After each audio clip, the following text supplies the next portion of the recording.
Ngayong Miyerkules, muling nagsumite ang PDP laban ng dokumento sa Senado, partikular sa tanggapan ni Senate President Vicente Tito Sotto III at Senate President Pro Tempore Panfilo Ping Lacson upang questionin ang integridad ng nakaraang halalan. Si Troy Gomez sa report.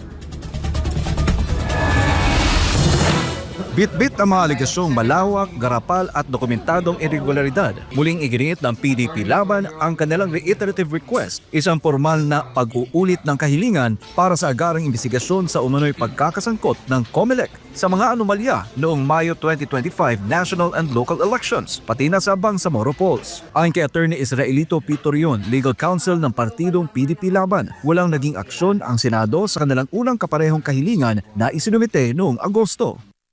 Na mabigyan po ng kaukulang investigasyon yung irregularities po noong 2025 national and local elections. Kaya para po mapagtuunan ito ng pansin ng ating Senado at maimbestigahan kung ano po yung mga nagagawang kamilagruhan noong nakaraang eleksyon. Ipinunto rin ni Attorney J.B. Hinlo na mahalagang maimbestigahan ng COMELEC upang masigurong malinis at tapat ang mga susunod pang halalan. Sa isang demokrasya, dapat ang susunod na eleksyon, lalo na ito'y presidential election sa 2028, ay dapat maging malinis at katanggap-tanggap sa mga Pilipino.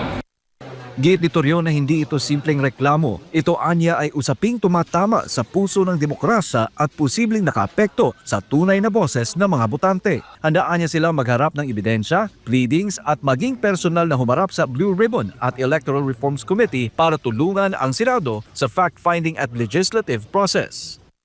Mayroong mga rumor na baka hindi ito pagbigyan ng pansin, pero sana naman ang taong bayan at ang bansa po ang ating iisipin dito. Kailangan meron tayong malinis na halalan para yung integridad ng ating halalan, no?